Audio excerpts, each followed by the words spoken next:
I'd just like to welcome McGlaughlin, who's the CEO of Aston Student Union. Obviously, thank you for taking the time to talk with us today. So, here at Sutton Coldfield Training, many of our learners are adults progressing through vocational or skills-based courses.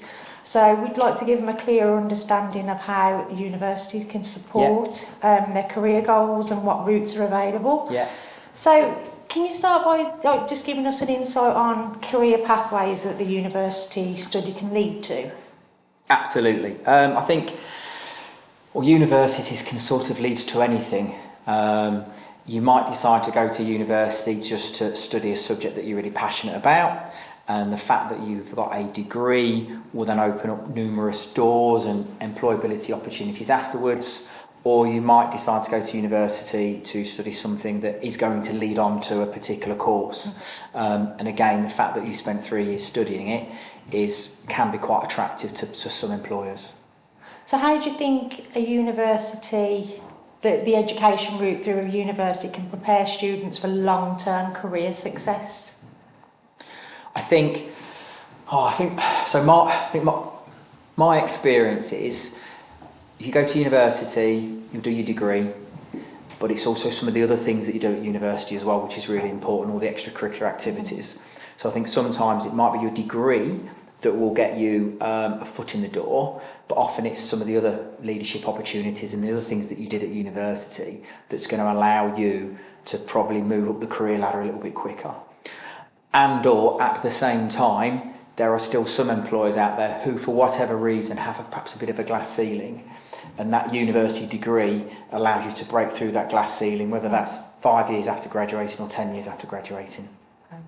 So what type of support does the university offer to help the students secure employment after graduation? So a lot of universities are very similar. They all have careers departments, employability initiatives. Aston itself's really hot on employability. So about 80% of the students that go to Aston will do a placement year. And that will either be related specifically to their course or something completely different. But it's basically a year out working, whether that's in industry, it could be working for your family business. And you're really encouraged to reflect on that year and what that then means for your longer term sort of career. So by the time you've graduated from Aston, not only have you got a degree, but you've got a year's amazing experience as well. To support that, we've got a careers and placement service at the university with loads of staff that are there to support the learners in terms of their CVs, interviews, training, etc., and a huge database of opportunities that's open up to all university students, whether you're in Birmingham or further afield. So do you find there's any particular subject areas where there's a higher demand? So I know this year they've taken on about 450 first year students studying law. Law is incredibly popular this year. Aston's quite sciencey, tech-based as well, so the engineering department's doing really well. Loads of people want to do business stuff, and everyone's just talking about AI and digital and content creation. That is the thing that people are really latching onto at the moment. Again, going back to Aston, what they're trying to do in all of their degrees is weave in some of those key topics like good leadership, AI, because AI is going to change everything. So actually all the courses are trying to think about, how will AI affect being a lawyer? How will it affect being a mathematician, etc. And even now, when they are setting their essays and their assessments, they are expecting students to use AI in coming up with the right answer, but when they're marking it, they are assuming that people have used AI. So they're already asking people to think a level up about where they were. It's not just, I'll just get ChatGPT to do my work for you. Actually, you use ChatGPT, but what does that now mean? How can you apply that in the workplace? And then if you think back to the year that they've had out in industry, it all just starts to marry up a bit better. So I know you talked about not long ago, it's not just the qualification that you've looked at. So what do you think the professional and personal benefits for somebody going to university would be? The personal benefits. So this past weekend, I went to a reunion of when I went to university, and I've not seen some of these people for 30 years. But then some of them are my best friends, they're my best man, etc., etc. So some of the personal benefits are incredible. Like, you're going to make friends for life, you're going to have social networks for life. Nowadays, with things like LinkedIn, you're also going to make those professional networks for life as well, which is really, really important. So the personal stuff, absolutely, it's there, but I think the professional stuff as well, like the alumni organisations of each university, is really important. Alumni chapters all across the world. If you're going to go and work in Singapore, I'll just say hello to the Aston alumni that are in Singapore. So immediately you've got friends all over the world, which I think makes a massive difference. So if you look at adults that say are returning to education, what advantages can higher education offer compared to a vocational route? I think, going back to my first point, if they're doing something that they just really love, then they're just going to really, really value spending 3 years learning about something, however niche it is. They might have had time out working already, they might be coming into university a little bit later. So I think in a way, they appreciate the fact that they've got this amazing 3 years just to study one thing. I sometimes think HE is wasted on the undergrad, because you go straight from GCSE levels into university. I don't think you really appreciate how good it can be and what the opportunities are for you until it's too late. So actually, those students that come back a little bit later, I think they just appreciate it a bit more. There's a relatively good, mature, any student, I think, over the age of 23 is classed as a mature student. So there's always a decent, good, mature student cohort at every university. And you can soon find people that's a similar age or got similar interests. And then, you've started to build those personal networks and those professional networks as well. So what advice would you give somebody that's maybe considering university and they're debating whether that's the route for them? Do it.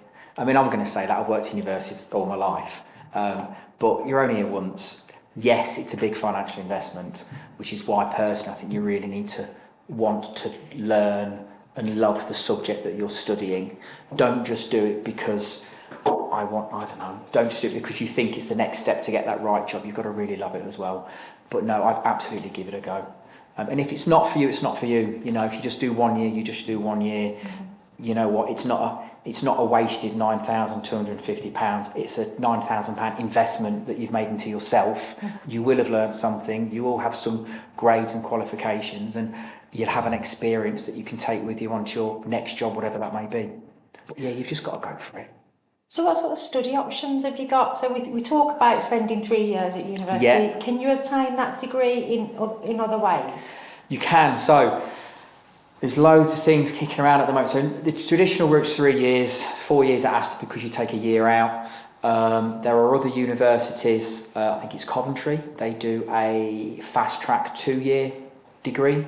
It costs less per year.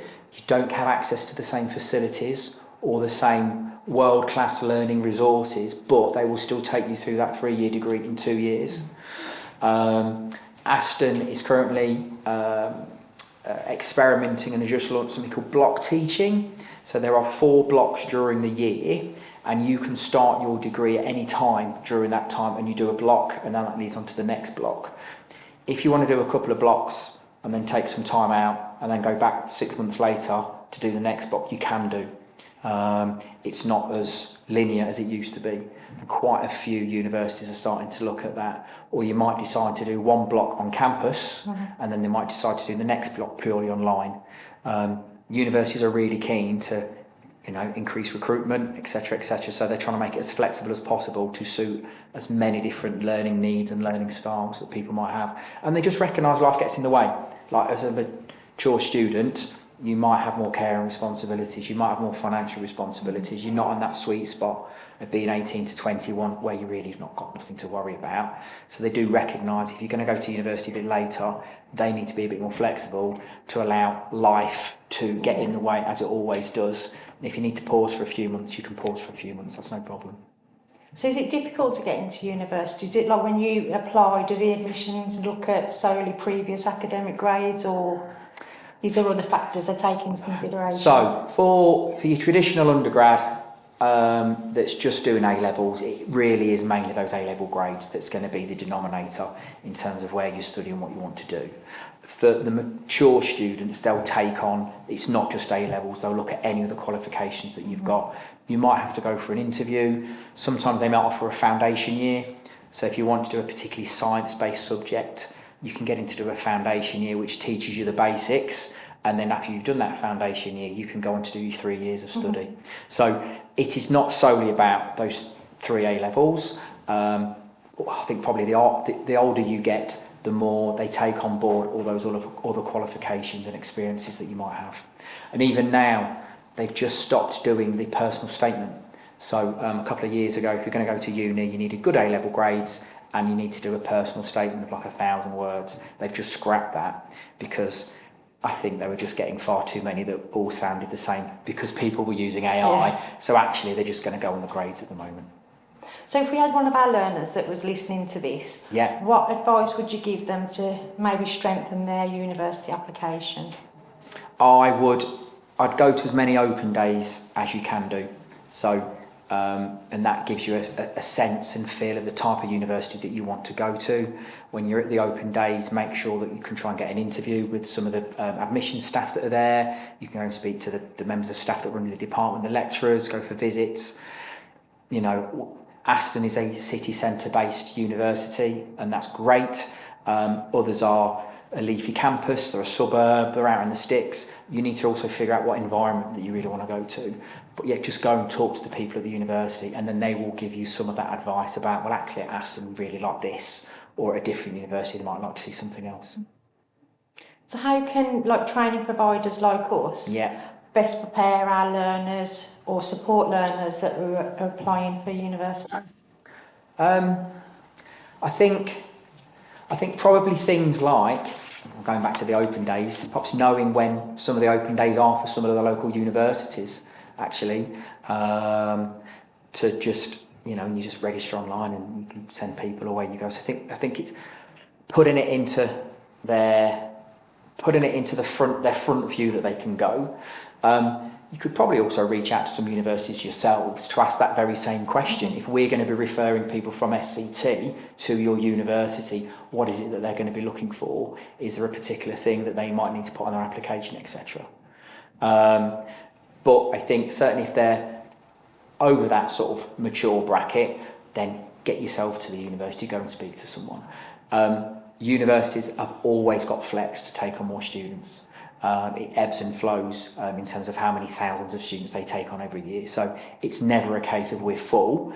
I think if they really want to take someone on, they'll be able to find the time and space to do it. Do you find there's been an increase in mature students? I should probably have come with the stats for this, shouldn't I? My gut feeling is it's probably stayed about the same over the last few years. It's not a huge number, 10%, something like that, but that's still a fair few hundred students.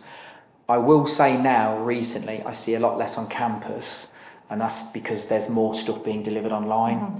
So if you've only got 2 hours worth of lectures, and you've got a little bit of a commute, and you can do it online, you're probably going to do it online.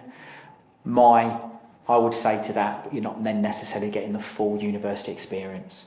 So actually, if you've got a couple of hours of a lecture, get yourself on campus all day, spend some time in the library, spend some time in the Students' Union, go to your lectures, really enjoy that university experience rather than just, I'm just going to log on for 2 hours and log off again. Mm-hmm. Actually go and arrange to meet some of your fellow students in the coffee shop or whatever and just get chatting about life.